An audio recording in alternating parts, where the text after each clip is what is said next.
So folks, that's part number 3 of our tactical rope techniques videos, and this is about devices. I brought 3 of them with me, so there's a ton of them out there. You choose what suits you best for the style of operations you want to do. I start with the figure 8 as a very plain, very basic and very simple tool. So you don't use figure 8s when you do operations like on a building or something like that. But if you want to practice upsiling, rappelling, you want to be in the mountains, you would use this figure 8 device. Reason why, in comparison to other tools, is less complicated and it's a very lightweight one. So how you apply it to your rope: you slide it through, catch the smaller portion of it where the carabiner goes in, and then you clip it in, you tie it, and then you're fixed. And make sure that the device is positioned in the way that the hand that blocks the rope is on that side where the ropes leave the figure 8 device. That's basically it. We will show you how to use it later on, but as I said, it's not recommended for tactical use in like urban terrain whatsoever, in combination with buildings, because you can imagine once now I apply the friction onto the device just by grabbing the rope with my right hand, and there is a way on how to block a figure 8, but like it's too complicated and it takes too long for tactical operations in urban terrain. So the way you can block the device is you need to hold it. You can see I need 2 hands to do this. I slide it all the way above, and now this is the way I can block a figure 8. But you can imagine, so this is not bulletproof. Once there is force applied to the loose part of the rope like this, it opens, and then of course you would slide through the figure 8.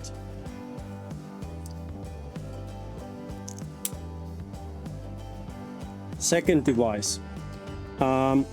These come very handy. They are of course a lot more heavy than the figure 8 ones, and devices like that with a lever on one side, they are mostly used if you want to have someone pulling security in front of a window maybe, or if you have a breacher on a rope who is doing or preparing a window charge. Means that these devices, you can, once you release the lever, the device stays blocked at all times, and basically you can do all types of operations on the rope, and you don't have to be concerned about whether a figure 8 might get loose once it's blocked, because this one, once it's the lever is in that position, the device is blocked. There's one word to lose about the rope diameters. Make sure you check the device first, what kind of rope diameters you can use, and then you check the rope which you want to use. Because if you use too thin of a rope, then you slide through very easy, and the automatic brake will not be able to catch the rope, and you slide down all the way. So you won't necessarily be harmed, but of course it makes sense that you use the type of diameter of rope which is required by the device. How to use it? It's also very simple. You clip it in. Most of the devices, they have a press button, and on the device you can then see where your hand is and when your belay is. And in that part, like with most of the devices, it goes like this. The belay part goes on top. You slide the rope all the way through the device. You just close it. You apply force, and then you sit nicely in that device. So when I take my hands off, you can see it holds by itself. There's no manipulation whatsoever required to block it, like with the figure 8 I've been showing previously.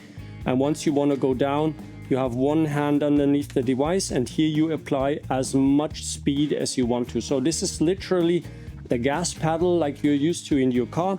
The more you pull it towards you, the faster you will go down the rope.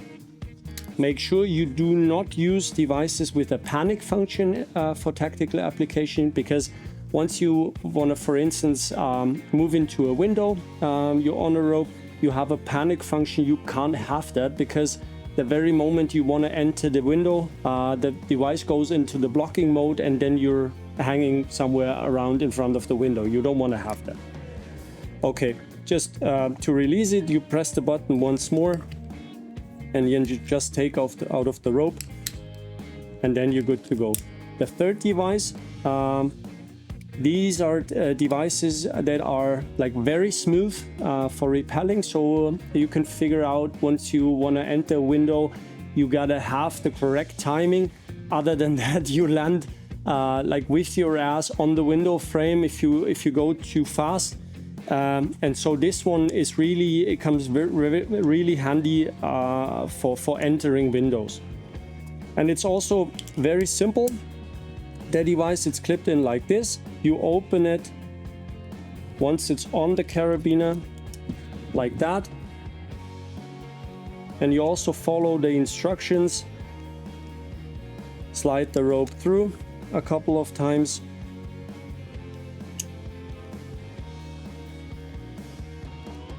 And then you close it. Make sure you hear the click, and then you're also good to go. You can tighten the rope like this. And it's basically the same principle as shown before. Once I let the rope go, then the device stays in place. So there's force applied no matter what. So this tool here, it has the advantage of just being like a pure descending device. You can also use it as a figure-8 type device. You just need one additional carabiner, and then this goes into this little loop here. And then you use the rope, clip it in, and here you go. And then you have your standard, you can go down like with a figure-8 tool, and you can also block this tool. And you also have to do, of course, like apply friction on the rope. Same with the figure-8 I've been showing you. Means like you use the spare rope and you just go one time over the device, clip it into the carabiner, and then you're good to go.